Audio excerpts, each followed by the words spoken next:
Tema 7. Perkembangan teknologi. Subtema 1. Perkembangan teknologi produksi pangan. Pembelajaran 6. Siti, Dayu, Lani, Udin, Beni, dan Edo ingin belajar membuat tempe. Di sekitar tempat tinggal mereka ada tempat pengolahan tempe. Sebelumnya mereka telah membaca beberapa informasi tentang pembuatan tempe. Simak baik-baik bacaan berikut.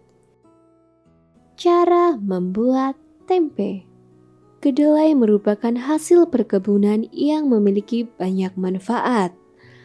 Tempe adalah salah satu hasil teknologi pangan dari kedelai. Cara membuatnya cukup mudah.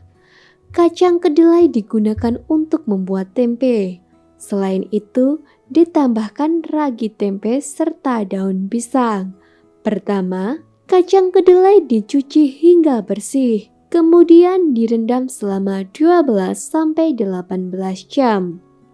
Kacang kedelai dicuci hingga kulitnya terlepas. Lalu, kacang kedelai dikukus atau direbus hingga empuk.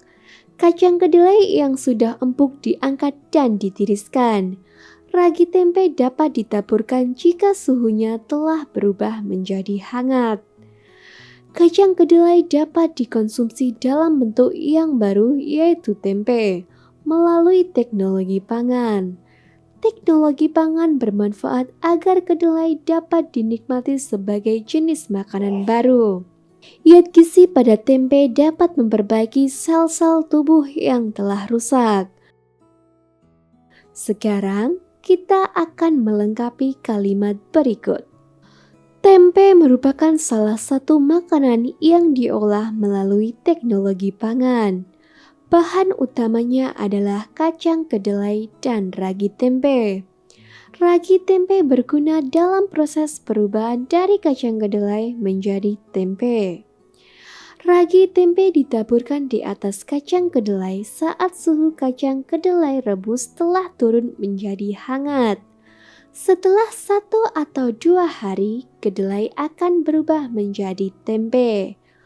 Konsumsi tempe akan memberikan manfaat yang baik bagi tubuh. Pada suatu hari, Siti, Dayu, Lani, Udin, Edo, dan Beni ikut serta membuat tempe. Mereka bekerja sama menyiapkan proses pembuatan tempe.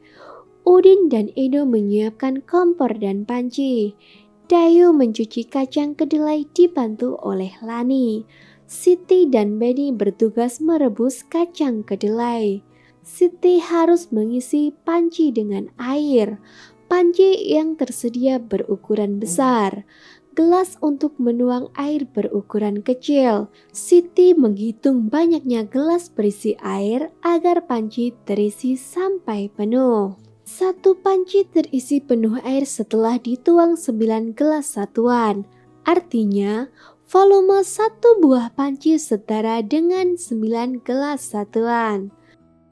Setelah membuat tempe, Siti dan teman-teman akan mengolah tempe yang sudah jadi. Mereka membayangkan menu masakan yang akan dibuat dari tempe. Siti ingin membuat tempe balado karena Siti suka pedas. Edo ingin membuat semur tempe karena Edo suka rasa manis. Lani ingin membuat tempe asam manis karena Lani suka rasa asam dari saus tomat. Beni, Dayu, dan Udin lebih suka tempe yang digoreng, rasanya asin dan gurih. Siti memaksa ingin membuat tempe balado. Demikian pula, Edo tetap bertahan ingin membuat semur tempe. Karena tidak ada yang mau mengalah, hampir saja tempe tidak jadi diolah. Keinginan setiap orang berbeda-beda. Jika setiap orang memaksakan kehendak, akan terjadi pertengkaran. Akhirnya, Siti dan kawan-kawan berdiskusi untuk menentukan jenis makanan yang akan dibuat. Siti tidak ingin memaksakan kehendak. Siti paham bahwa tidak semua orang suka pedas. Siti memiliki tenggang rasa terhadap teman-temannya. Begitu pula Edo dan Lani, mereka tidak memaksakan keinginan pribadi. Dari hasil diskusi, semua sepakat untuk membuat tempe mendoan. Perbedaan sifat dan kebiasaan dapat menimbulkan pertengkaran jika tidak ada yang mau mengalah. Sikap itu tentu saja tidak baik. Perbedaan sifat dan kebiasaan tidak akan menjadi masalah jika bertoleransi terhadap sifat dan kebiasaan orang lain. Tenggang rasa adalah sikap mau memahami keadaan orang lain. Sifat dan kebiasaan setiap orang itu berbeda-beda. Nah, sekarang kita akan menuliskan sifat dan kebiasaan manakah yang perlu ditiru dan sifat manakah yang perlu kita hindari. Perhatikan tabel berikut ini.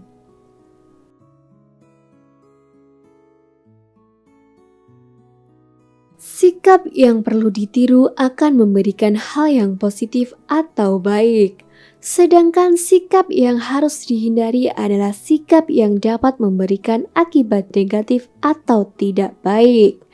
Nah, dari pembelajaran ini, apakah anak-anak sudah paham dengan materi yang disampaikan? Jika mengalami kesulitan, kamu dapat menanyakan kepada orang tuamu. Tetap semangat dan rajin belajar ya.